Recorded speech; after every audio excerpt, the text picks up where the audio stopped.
Bismillahirrahmanirrahim. Assalamualaikum warahmatullahi wabarakatuh. Alhamdulillahirabbil alamin. Assalatu wassalamu ala asrofil anbiya'i wal mursalin wa ala alihi wa sahbihi ajma'in, amma ba'd. Apa kabar anak-anak di rumah? Saya harap anak-anak sehat walafiat dan senantiasa menjaga kesehatan. Hari ini saya akan membahas mengenai mata pelajaran Sejarah Kebudayaan Islam atau SKI kelas 9. Nah, minggu yang lalu kita sudah belajar tentang kerajaan-kerajaan Islam di Pulau Jawa. Nah, sekarang kita akan mempelajari tentang kerajaan-kerajaan Islam yang ada di wilayah Sumatera, Malaka, dan juga Aceh. Nah, apa saja sih kerajaan-kerajaan Islam yang ada di wilayah Sumatera, Malaka, dan juga Aceh? Yang pertama yaitu Kesultanan Samudra Pasai yang terletak di wilayah Sumatera. Kemudian yang kedua yaitu Kesultanan Malaka yang terletak di wilayah Malaka. Dan yang ketiga yaitu Kesultanan Aceh yang terletak di wilayah Aceh. Nah, kita akan membahas satu persatu dari kerajaan-kerajaan Islam tadi. Yang pertama yaitu kita akan membahas tentang Kesultanan Samudra Pasai. Nah, Kesultanan Samudra Pasai itu dikenal juga dengan sebutan Samudra Pasai atau Samudra Darussalam. Kesultanan Samudra Pasai merupakan kerajaan Islam pertama di wilayah Nusantara yang terletak di wilayah pesisir timur Laut Aceh. Nah, sekarang ini tepatnya di wilayah Lok Sumawe, Aceh. Ada dua penguasa di Samudra Pasai yang meliputi dinasti Meurahkhair dan juga dinasti Meurahsilu. Nah, apa sih dinasti Meurahkhair itu dan apa sih dinasti Meurahsilu itu? Nah, kita akan membahasnya dalam Sejarah Kebudayaan Islam kelas 9 pertemuan hari ini. Pertama, kita akan membahas tentang dinasti Meurahkhair. Dinasti Meurahkhair didirikan oleh Meurahkhair yang bergelar Maharaja Mahmud Syah. Nah, selanjutnya setelah Maharaja Mahmud Syah itu digantikan oleh Maharaja Mansur Shah. Dan selanjutnya yaitu digantikan oleh Maharaja Ghiyasuddin Shah. Dan yang selanjutnya lagi dilanjutkan oleh Meurahknoy yang bergelar Maharaja Nuruddin. Maharaja Nuruddin itu dikenal juga dengan sebutan Tengku Samudra atau Sultan Nazimuddin Al-Kamil. Sultan Nazimuddin Al-Kamil tidak memiliki keturunan sehingga kerajaan Samudra Pasai mengalami sebuah goncangan dan akhirnya menjadi runtuh. Setelah kerajaan Samudra Pasai runtuh, dilanjutkan oleh dinasti Meurahsilu, yaitu dinasti kedua yang mendirikan kerajaan Samudra Pasai. Dinasti ini didirikan oleh Meurahsilu yang bergelar Sultan Malik Al-Saleh yang merupakan keturunan dari kerajaan Perlak. Ada beberapa raja-raja di kerajaan Samudra Pasai. Yang pertama yaitu raja yang bernama Sultan Malik Al-Saleh yang merupakan pendiri dari dinasti Meurahsilu. Nah, pada masa Sultan Malik Al-Saleh ini sistem pemerintahan dari kerajaan Samudra Pasai itu sudah memiliki angkatan perang laut yang sudah terstruktur rapi serta mengalami kemakmuran, terutama setelah Pelabuhan Pasai dibuka. Sehingga pada masa pemerintahan Sultan Malik Al-Saleh ini, kerajaan Samudra Pasai sudah mengalami perkembangan yang sangat pesat dan sangat maju.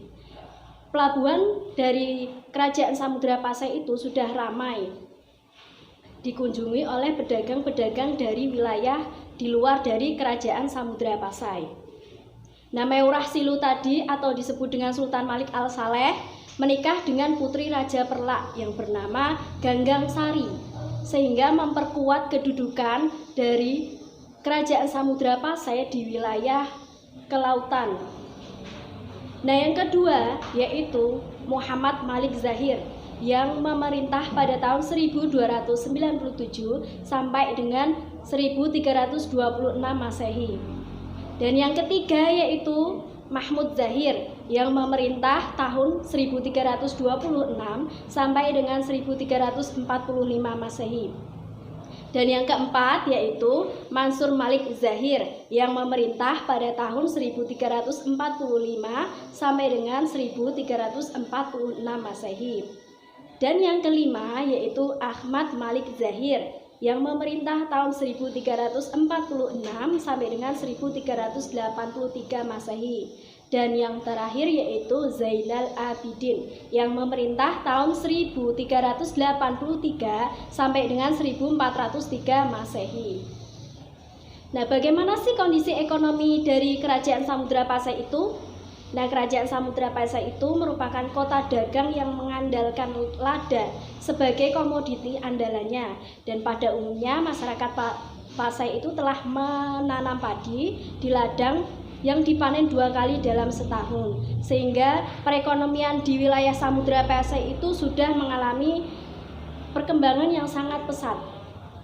Bahkan memiliki sapi perah yang menghasilkan keju. Selain itu, Kerajaan Samudra Pasai itu wilayahnya sangat strategis, yaitu di Selat Malaka, yang dikunjungi oleh pedagang dari wilayah di luar Kerajaan Samudra Pasai. Nah, di Kerajaan Samudra Pasai pula diberlakukan hukum Islam atau syariat Islam dalam tatanan kehidupan bermasyarakat dan bernegara. Nah, selanjutnya anak-anak bisa lihat di gambar slide berikut ini. Yang pertama yaitu adalah makam dari Sultan Malik Al-Saleh yang merupakan sultan pertama di Kerajaan Samudra Pasai dalam dinasti Meurah Silu.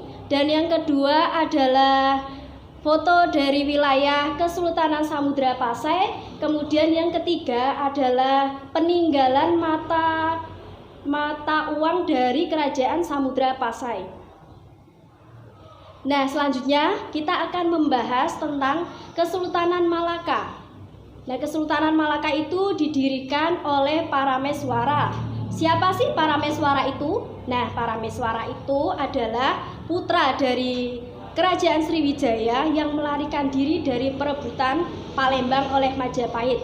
Jadi saat itu terjadi perebutan wilayah Palembang antara Sriwijaya dengan Kerajaan Majapahit. Lalu Parameswara itu melarikan diri dan ia menjadi mu'alaf dan menjadi sultan di Kesultanan Malaka itu. Nah, pada abad ke-15 dan abad ke-16 Kesultanan Malaka itu menjadi pelabuhan terpenting di Asia Tenggara. Nah, salah satu faktornya yaitu Parameswara itu mampu menjalin hubungan baik dengan negara Cina ketika Laksamana Yinzing mengunjungi Malaka pada tahun 1402.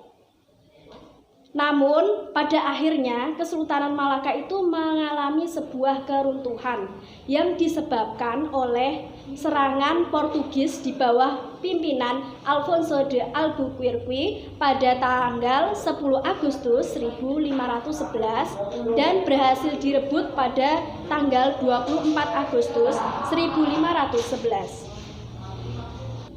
Dan yang selanjutnya kita akan membahas tentang Kesultanan Aceh yang berdiri pada sekitar abad ke-16 dan masa pemerintahannya itu berakhir sekitar tahun 1903. Nah, Kesultanan Aceh Darussalam itu berdiri menjelang keruntuhan dari Kerajaan Samudra Pasai yang merupakan kerajaan pertama di wilayah Nusantara yang bernuansa Islam.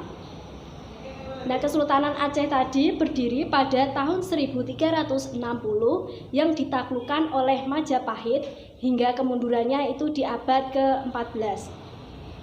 Kesultanan Aceh itu terletak di utara Pulau Sumatera dengan ibu kota Kutaraja yang sekarang merupakan Provinsi Banda Aceh dengan sultan pertamanya yaitu Sultan Ali Muhayyad Shah. Nah, Kesultanan Aceh itu mengalami sebuah masa kejayaan. Kesultanan Aceh mengalami masa keemasan itu pada masa kepemimpinan dari Sultan Iskandar Muda sekitar tahun 1607 sampai dengan 1636. Pada masa kepemimpinannya, Aceh itu berhasil memukul mundur kekuatan Portugis dari Selat Malaka. Karena pada saat Kesultanan Aceh itu sudah ada di Nusantara itu, Nusantara sudah dijajah oleh Portugis. Nah, pada masa kejayaannya itu, Kesultanan Aceh berhasil memukul mundur kekuatan dari Portugis dari Selat Malaka. Aceh juga sudah berhasil meluaskan pengaruhnya ke pulau-pulau Sunda seperti Sumatera, Jawa, Borneo, serta sebagian tanah semenanjung Melayu. Selain itu, Aceh juga melakukan hubungan diplomatik dengan semua bangsa yang melayani lautan yang meliputi Lautan Hindia. Jadi, Aceh itu mengalami sebuah masa kejayaan pada masa kepemimpinan Sultan Iskandar Muda. Nah, yang selanjutnya yaitu Aceh juga melahirkan ulama-ulama besar yang ternama seperti Hamzah Fansuri dalam bukunya Tabyan fi Ma'rifati Al-U'adyan. Kemudian yang kedua yaitu Samsudin Al-Sumatrani dalam bukunya yang berjudul Mi'raj Al-Muhaqqiqin Al-Iman. Kemudian yang ketiga yaitu Nuruddin Ar-Raniri dalam bukunya yaitu Sirat Al-Mustaqim. Kemudian ada juga Syekh Abdul Rauf Singkili dalam bukunya Mi'raj At-Tulab fi Fasil. Nah, yang selanjutnya yaitu Kesultanan Aceh itu mengalami masa kemunduran. Nah, masa kemunduran dari Kesultanan Aceh itu bermula sejak kemangkatan dari Sultan Iskandar Sani pada tahun 1641.